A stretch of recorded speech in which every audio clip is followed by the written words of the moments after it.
Hello everyone, welcome back to my channel.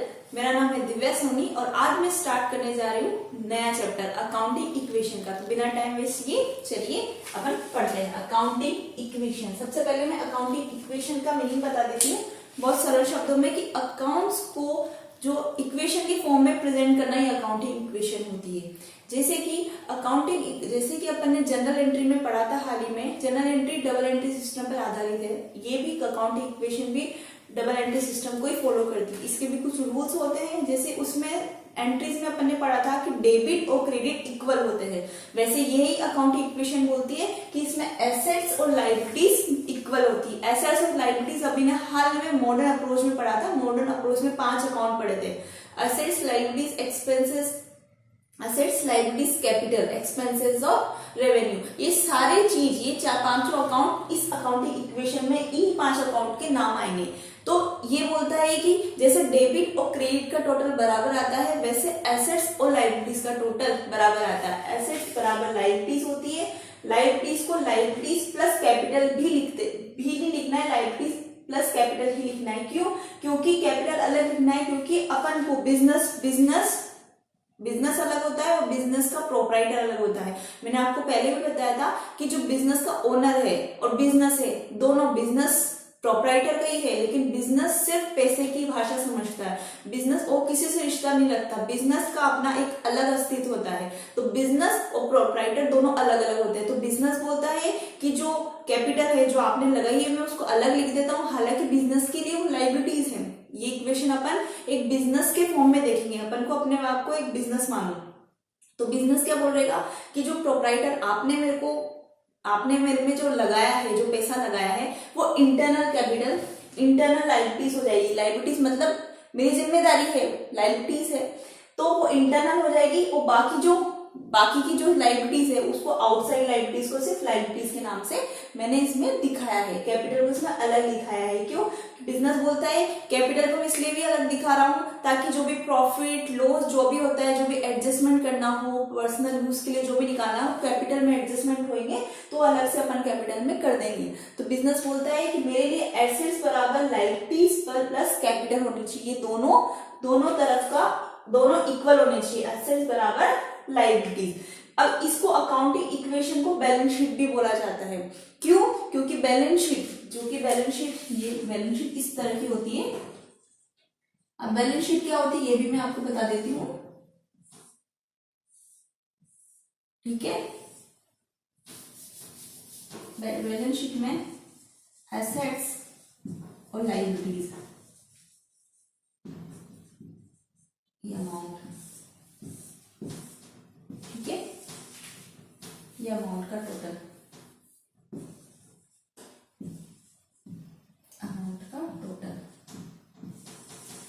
ठीक है।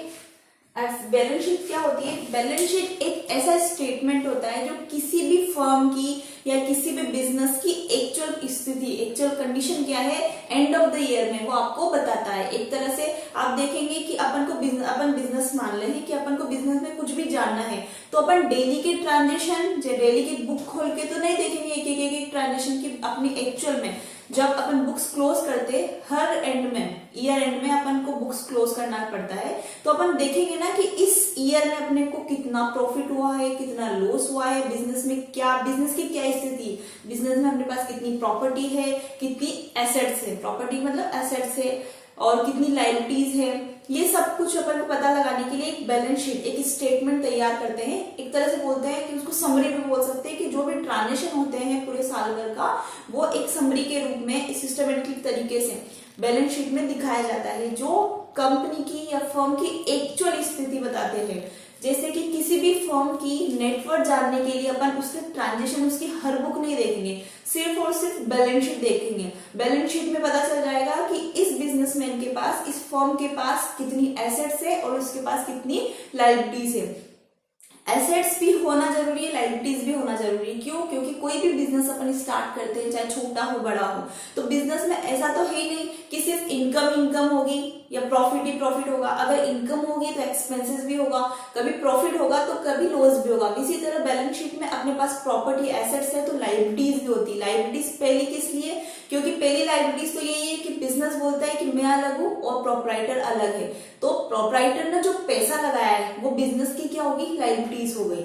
तो बिजनेसमैन अपनी स्थिति बताता है, अपना स्टेटमेंट देता है कि ये मेरे बिजनेस की, ये मेरी एसेट्स है और ये मेरी लायबिलिटीज है, कि मैंने इंटरनल मतलब प्रोपराइटर से कितने लिए हैं, आउटसाइडर से कितने लिए। जो भी इंटरनल लायबिलिटीज होती है जो कि प्रोपराइटर ने लगाए हैं वो इंटरनल लायबिलिटीज बोलते हैं, और जो आउटसाइड से जो भी चीजें अपन लेते हैं बिजनेस के लिए, लोन लिया या किसी से माल खरीदा है, बिजनेस के लिए जो भी लिया है, जो अपनी लायबिलिटीज है कि उसको अपन को चुकाना है, वो आउटसाइड लायबिलिटीज कहलाती है। ये एसेट्स होती है, एसेट्स के बराबर होती है। एसेट्स में पूरी जितने की अपनी पूरे बिजनेस में अपने पास कितनी लैंड है, क्योंकि कोई भी बिजनेस स्टार्ट करेंगे तो लैंड होना जरूरी है, बिल्डिंग होना जरूरी है, मशीनरी होना जरूरी है, कितना पूरी फर्म में टोटल कितना कैश है अपने पास, कैश इन हैंड है, बैंक में कितना बैलेंस है, अपने पास वर्ष के अंत में कितना स्टॉक बचा हुआ है। बैलेंस शीट में वैसे तो क्लोजिंग स्टॉक ही दिखाया जाता है कि लास्ट में अपने पास कितना स्टॉक बचा है, तो ये सब स्थिति कौन बताता है, बैलेंस शीट बताता है। और बैलेंस शीट में क्या लिखते हैं, एसेट्स बराबर लायबिलिटीज। बैलेंस शीट बोलता है कि एसेट्स और लायबिलिटीज दोनों इक्वली ही होती है, जितनी एसेट्स है जितनी लायबिलिटीज होती है, इसीलिए इस अकाउंटिंग इक्वेशन को बैलेंस शीट भी बोला जा सकता है। ठीक है, तो एसेट्स में क्या क्या होता है मैं आपको पहले बता दी। और ये भी बोलता है जैसे कि डबल एंट्री सिस्टम में पहले पढ़ा था कि एक ट्रांजेक्शन दो चीजों के इफेक्ट करता है, दो अकाउंट्स में इम्पैक्ट डालता है। ठीक है, इसी तरह से बिजनेस, ये भी अकाउंटिंग इक्वेशन में भी ऐसा ही होता है कि कोई भी ट्रांजेक्शन दो चीजों को इफेक्ट करता है, मतलब एसेट्स लायबिलिटीज, या तो एसेट्स में या लायबिलिटीज पे प्रभाव डालता है। जैसे कि फॉर एग्जाम्पल मैं आपको समझाऊंगी कि बिजनेस, सबसे पहले बिजनेस स्टार्ट करते तो उसकी एंट्री क्या होती है, कैश लगाया, cash account debit to capital account. ठीक है, एग्जांपल है cash account debit to capital. ठीक है, तो ये ट्रांजेक्शन है, ये एक एंट्री है। तो देखिए बिजनेस में एसेट्स और लायबिलिटीज, पहली बात तो अपन ने पढ़ा था मॉडर्न अप्रोच। मॉडर्न अप्रोच क्या अकाउंट है, एसेट्स, लायबिलिटीज और कैपिटल। तो याद रखना कि मॉडर्न अप्रोच के ही रूल्स लगेंगे, वो इंक्रीज और डिक्रीज वाले। हालांकि इंक्रीज और डिक्रीज भी अपन ने देखा था कि ट्रेडिशनल अप्रोच से कितने मिलते जुलते हैं, लेकिन अपन के पास ये आया है और अपन ने पढ़ भी लिया है, और मुझे अच्छे से पता है कि आपको समझ में भी आ गया होगा।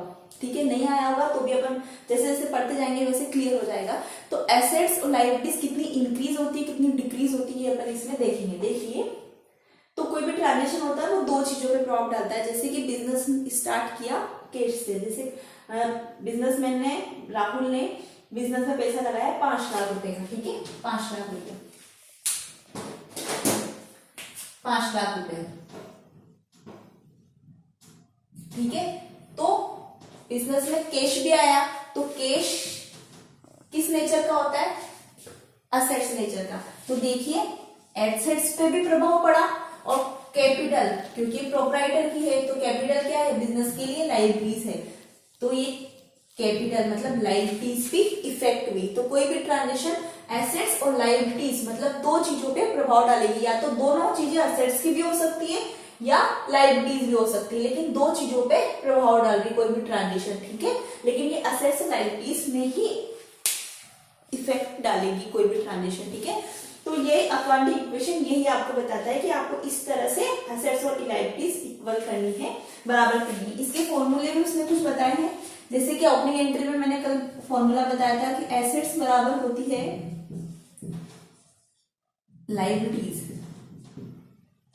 है ना, प्लस कैपिटल, या फिर कैपिटल अपन लिख सकते हैं कि कैपिटल अपन कैसे निकालेंगे, वही इक्वेशन जैसे अपन बचपन निकालते हैं, एसेट्स इधर आ जाएगी, एसेट्स माइनस लायबिलिटीज।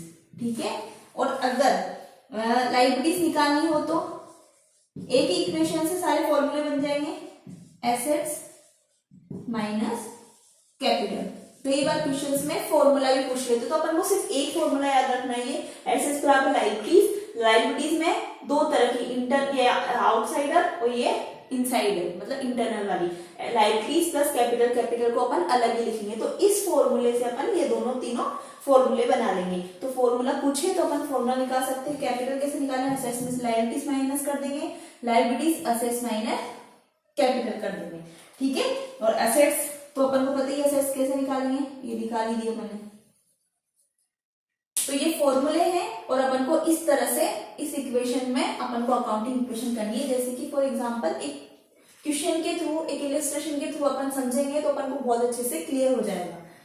लेकिन बस आपको इसमें ये ध्यान रखना है, सिर्फ ये बात की खास ध्यान रखनी है कि कोई भी ट्रांजेक्शन है वो दो चीजों पे, ये भी डबल एंट्री सिस्टम को फॉलो करता है, दो चीजों को प्रभाव डालती है, दो चीजों पर, एसेट्स या लायबिलिटीज दोनों साइड में से किसी भी तरह की। कैसे डालती है आइए देखते हैं। सबसे पहले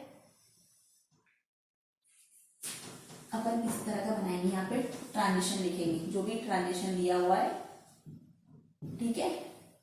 ये एसेट्स है, थोड़ा बड़ा कॉलम बनाएंगे क्योंकि एसेट्स में कई अकाउंट्स होते हैं ना, जैसे मैं आपको बता देती हूँ पहले तो land, building, plant machinery, furniture, stock, cash, bank, ये एसेट्स होते हैं। इधर लायबिलिटीज में होते हैं एक तो कैपिटल। हाँ, एक रूल मैं आपको बताना भूल गई, इससे पहले आपको एक रूल देखना है कि इसमें क्या क्या रूल होते हैं कैपिटल में स्पेशली, कि जो कैपिटल होते हैं तो अकाउंटिंग इक्वेशन बोलती है, बिजनेस बोलता है कि पूरे वर्ष के अंत में अपने बिजनेस में जो भी एक्सपेंसेस होते हैं या इनकम होती है वो कैपिटल में एडजस्टमेंट होती है। जैसे कि कोई भी खर्चा होता है तो कैपिटल में से खर्चा होगा तो कैपिटल में से लेस कर देंगे, और इसके अपोजिट इनकम होती है, प्रॉफिट होती है तो कैपिटल में ऐड कर देंगे। इसी तरह से अगर कैपिटल में मैं लिख के देती हूँ ये पहले, इसी तरह से कैपिटल में अपन ने पर्सनल यूज के लिए प्रोप्राइटर ने कुछ पैसा निकाला तो वो कैपिटल में से कम होगी, अपन को पता है, उसको ड्रॉइंग्स के नाम से जाना जाता है, ठीक है। एक्सपेंसेस होगा तो एक्सपेंसेस डिडक्ट होएगा कैपिटल में से।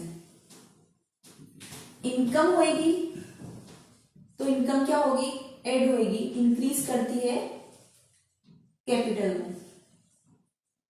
ड्रॉइंग्स हमेशा कैपिटल को डिक्रीज करती है,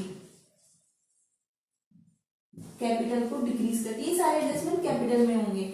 इसके अपोजिट ये कुछ और आउटस्टैंडिंग होगा तो उसको अलग से कॉलम दिखाया जाता है। जैसे कि सपोज कैपिटल है मेरी 1 लाख रुपए, अब इसमें मेरा खर्चा हुआ कितना, 50,000 रुपए, ठीक है, तो बचा कितना, 50,000 रुपए। अपने पास प्रॉफिट हुआ, ठीक है, तो प्रॉफिट हो गया जैसे कि 2,000 रुपये, मान लो बहुत छोटा सा, तो अपनी एक्चुअल कैपिटल कितनी हो जाएगी, 52,000, ठीक है।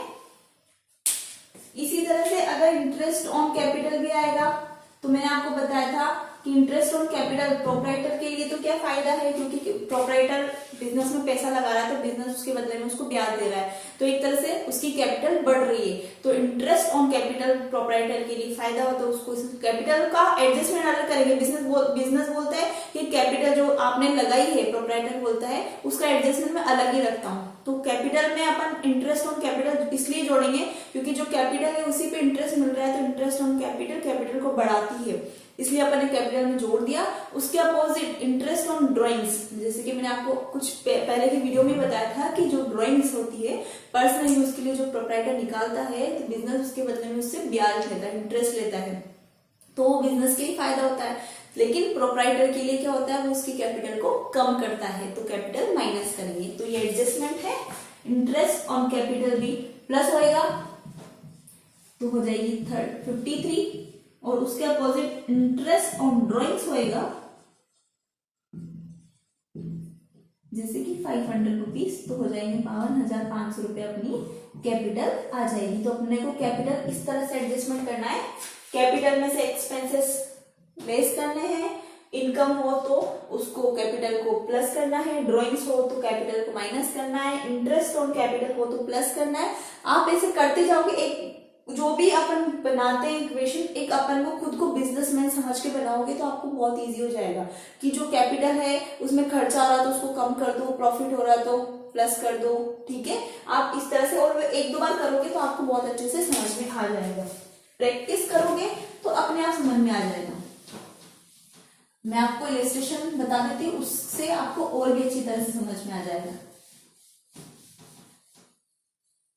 ठीक है। तो मैं आपके एक क्वेश्चन लिख देती हूँ, पहले मैं आपसे बिना टाइम वेस्ट किए मैं आपको एक क्वेश्चन लिख देती हूँ।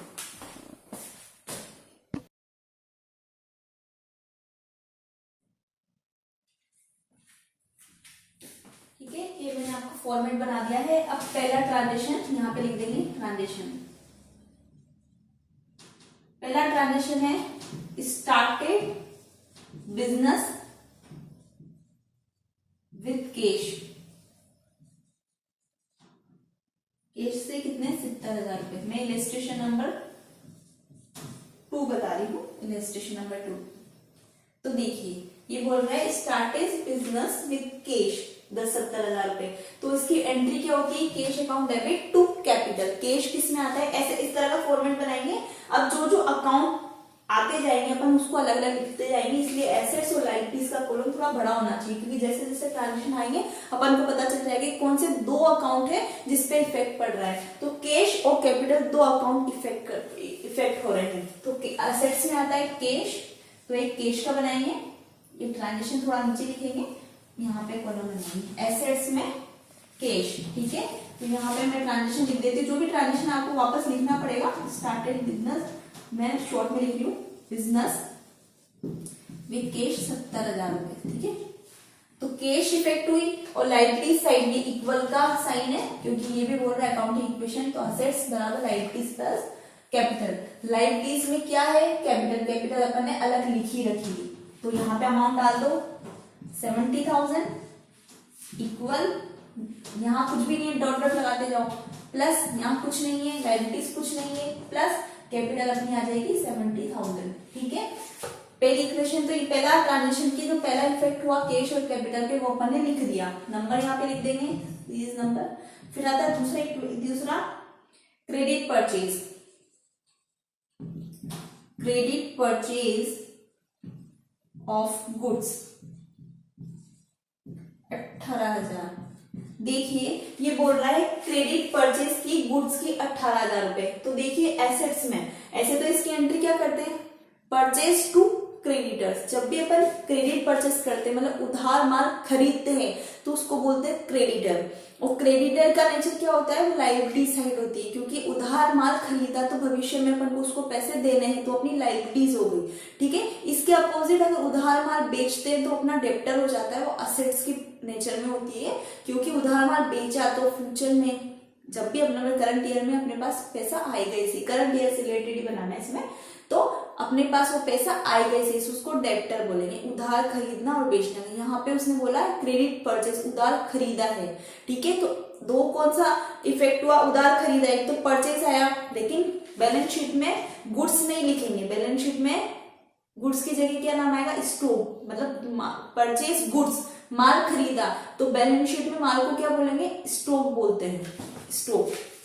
तो अपने पास माल खरीदा तो अपने पास स्टॉक आया, स्टॉक असेट्स नेचर का होता है, तो असेट्स में लिखेंगे। ठीक है, स्टॉक और माल खरीदा किससे, क्रेडिट से। क्रेडिट परचेज हुआ मतलब क्रेडिटर से खरीदा, क्रेडिटर का नाम नहीं दिया तो लायबिलिटीज में, वैसे भी लायबिलिटीज में क्रेडिटर का नाम नहीं आता है, सिर्फ क्रेडिटर के नाम से उसको मेंशन किया जाता है, लायबिलिटीज में आता है क्रेडिटर। ठीक है, ये लिख दिया अपने लायबिलिटीज में। जो जो आता जाएगा थोड़ा स्पेस दिखते जाना, जो जो ट्रांजेक्शन आएगा, जो जो अकाउंट आएगा, वो अपन लिखते जाएंगे। यहाँ पे कैश आ गया था, फिर दूसरे ट्रांजेक्शन में स्टॉक और क्रेडिटर आया। ठीक है, तो इक्वेशन में यही नहीं लिखनी, इसके सामने लिखनी है। माल खरीदा 18,000 रुपए के, कैश पे इफेक्ट पड़ा नहीं पड़ा, लेकिन गुड्स खरीदा इफेक्ट पड़ा, 18,000 रुपए का स्टॉक आया, क्योंकि माल खरीदा तो अपने पास 18,000 रुपए का स्टॉक आया। ठीक है, इक्वल क्रेडिटर भी इफेक्ट हुआ, जितने का स्टॉक आया जितने का क्रेडिटर हो गया, प्लस कैपिटल कुछ हुई नहीं हुई तो उसको डैश कर देंगे। तो अपनी इक्वेशन एक एक ट्रांजेक्शन करते जाए और टोटल लगाते जाए। यहाँ पे 70, ठीक है, माइनस और ये प्लस, 70 का 70 मतलब कैश का कैश, प्लस की जगह प्लस, स्टॉक कितना हो गया 18,000, इक्वल टू क्रेडिटर कितना हो गया 18,000, प्लस की जगह plus, capital as it is उतार देंगे, ये होगी न्यू इक्वेशन। ठीक है, इस तरह से इक्वेशन बनाते जाएंगे, जैसे छोटी क्लास में अपन बनाते थे ना वैसे। फिर आता है तीसरे नंबर का ट्रांजेक्शन, वो आपको बोलता है पेमेंट किया क्रेडिटर को फुल सेटलमेंट में। मैं इलस्ट्रेशन नंबर सेकंड वाला बता रही हूँ टीएस अग्रवाल की बुक का। तो अगर आपको ये समझ में नहीं आए तो आप उसमें देख लेना। मैं आपको बोल रही हूँ payment to creditor full settlement sorry. तो आपको मैंने बताया था कि जब भी फुल सेटलमेंट का नाम आता है तो इसका मतलब क्या होता है, डिस्काउंट का नाम भी आएगा। ठीक है, तो बोल रहा है कि जो क्रेडिटर, जो ये 18,000 रुपए वाला क्रेडिटर था, उसको फुल सेटलमेंट में उसको कितने रुपए दिए, 17,500। ठीक है, 17,500 अपन ने पैसे दे दिए। तो फुल सेटलमेंट का एंट्री क्या होगी, पैसे अपने पास जा रहे हैं और क्रेडिटर पाने वाला हो गया, क्रेडिटर को दे रहे हैं, क्रेडिटर खत्म हो गया तो इसकी एंट्री क्या होती, क्रेडिटर टू कैश और टू डिस्काउंट। ठीक है ना, टू डिस्काउंट रिसीव हुआ तो क्रेडिटर आया, creditor to cash to discount received. ठीक है, तो क्रेडिटर पे इफेक्ट पड़ा, क्रेडिटर्स कितने से कम हुआ, पूरा 18,000 रुपया माइनस कर दू। ठीक है, इसकी एंट्री में लिख देती हूँ। अपन एंट्री क्या करते हैं, क्रेडिटर टू कैश और टू डिस्काउंट। फुल सेटलमेंट जिसका नाम आएगा उसमें डिस्काउंट अलाउड, डिस्काउंट रिसीव्ड, ये एंट्री बनती है। तो क्रेडिटर कितना था, पूरा सेव करेंगे 18,000 रुपए, कैश अपन ने कितना दिया 17,500, तो डिस्काउंट कितना हो गया 500 रुपए, यही एंट्री बनती है। तो इसमें देखिए क्रेडिटर्स कितने 18,000 रुपए, तो क्रेडिटर की जगह क्रेडिटर, क्रेडिटर यहाँ डेबिट हुआ, ये कौन सा नेचर है, क्रेडिट नेचर का। तो या प्लस था या क्रेडिटर माइनस हो गया क्योंकि अपन इसका पूरा कर रहे हैं। फिर प्लस कैश में से कितने जा रहे हैं, क्योंकि पैसे दिए तो कैश जा रहा है, तो कैश में से कितने घटेंगे 17,500। प्लस स्टॉक पे कोई फर्क पड़ा, नहीं पड़ा, equal discount received balance sheet में, मतलब एसेट्स और लायबिलिटीज में कहीं भी नहीं आता है वो डिस्काउंट रिसीव, एक तरह से अपने लिए क्या है, फायदा। तो जो भी इनकम गेन होती है वो किसका एडजस्टमेंट किसमें करते हैं, कैपिटल में। तो यहाँ 500 रुपए का क्या हुआ, हमने फायदा हुआ, तो प्लस 500 कैपिटल में इसका एडजस्टमेंट करते हैं। आपको बताया था कि खर्चा होता है कैपिटल में माइनस करते हैं, इनकम होती है तो कैपिटल में प्लस करते हैं। तो यहाँ पे क्या कर दो, प्लस 500 कर दो। ठीक है, ये न्यू इक्वेशन बन गई।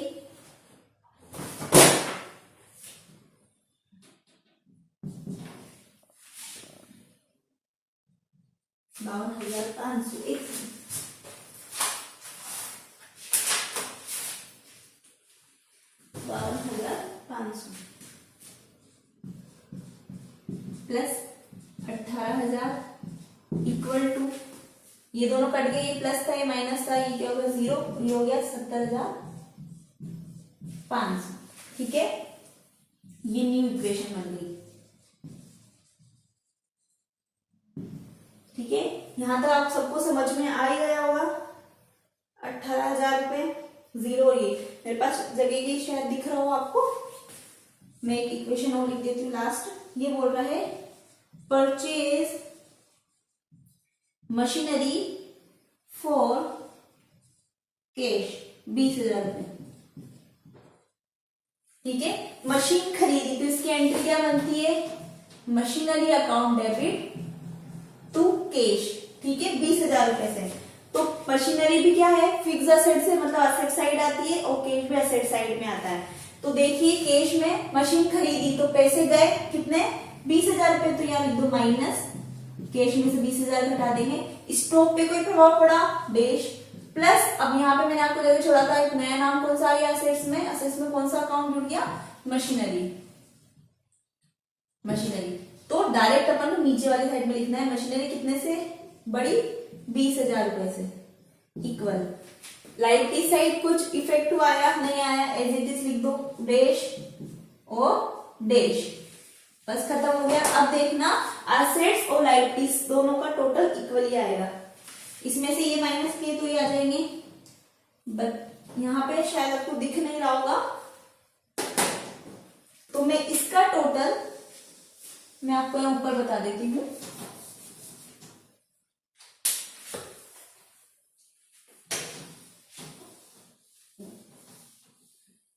नीचे की लास्ट इक्वेशन आपको दिख नहीं हो तो मैं आपको बता देती हूँ। इक्वेशन ये हुई है, न्यू इक्वेशन ये हुई है 52,500 प्लस 18,000 बराबर 0 प्लस 70,500। ठीक है, अब इसमें एडजस्टमेंट किया अपन ने, 20,000 रुपए की मशीन खरीदी तो कैश गया, स्टॉक पे कोई प्रभाव नहीं पड़ा, मशीन बढ़ी, इक्वल टू लाइव क्रेडिटर्स पे कोई इफेक्ट नहीं पड़ा, कैपिटल पे कोई इफेक्ट नहीं पड़ा। अब देखना दोनों का टोटल सेम आएगा, 32,500 प्लस 18,000 प्लस 20,000 बराबर इधर कितने हैं, 70,500। तो देखिए ये सब तीनों का टोटल 70,500 के बराबर आ जाएगा। तो एसेट्स बराबर लायबिलिटीज अपनी दोनों इक्वल होगी, तो दोनों मतलब ये इक्वेशन है, दोनों बराबर आ गई। ठीक है, मैं आपको एक बार और समझा देती हूँ अगर आपको अच्छे समझ में नहीं आया हो तो। देखिए इक्वेशन का फॉर्मेट ऐसे बनाना है, series transition assets liabilities equal का साइन बीच में, थोड़ा गैप छोड़ देंगे क्योंकि एसेट्स में जो जो अकाउंट पे इफेक्ट पड़ता जाएगा अपन लिखते जाएंगे। ठीक है, अपन को पहले से पता नहीं होगा कि कौन कौन से अकाउंट्स आएंगे। पहला था स्टार्टेड विद बिजनेस, 70,000 रुपए, कैश पे फर्क पड़ा और कैपिटल पे फर्क पड़ा तो दोनों साइड लिख दिया। फिर आया क्रेडिट परचेज किया तो स्टॉक बढ़ा और इधर क्रेडिटर बढ़े, दोनों प्लस कर दिए। ठीक है, फिर तीसरा आता है न्यू इक्वेशन लिखते जाएंगे, ट्रांजेक्शन में प्लस माइनस करते करते।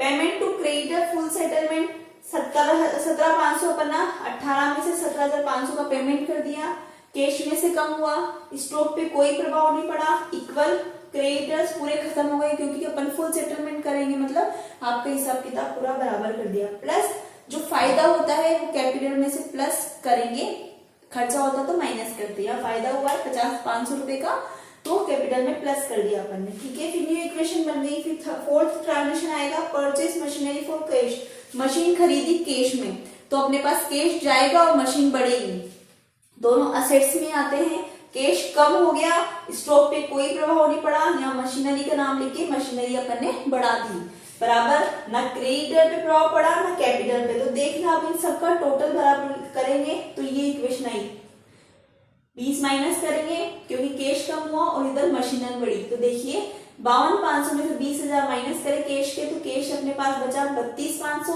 18,000 रुपए का स्टॉक और 20,000 रुपए की मशीनरी, इधर क्रेडिटर 0 है और कैपिटल हुई 70,500। तो मतलब असेट्स इन तीनों का टोटल असेट्स बराबर लायबिलिटीज हो गई। ठीक है, यहाँ पे आप एक बोलोगे कि ये तो कैपिटल हुई, तो कैपिटल साइड तो लायबिलिटीज ही है। बैलेंस शीट में मैंने आपको बताई दो ही साइड है, असेट्स और लायबिलिटीज। वो तो लायबिलिटीज को अलग किया है क्योंकि बिजनेस बोलता है कि भाई तेरा हिसाब किताब में कैपिटल इंटरनल लायबिलिटीज में अलग रखता हूँ, तो एसेट्स बराबर लायबिलिटीज हो गई। ठीक है, यही इक्वेशन है।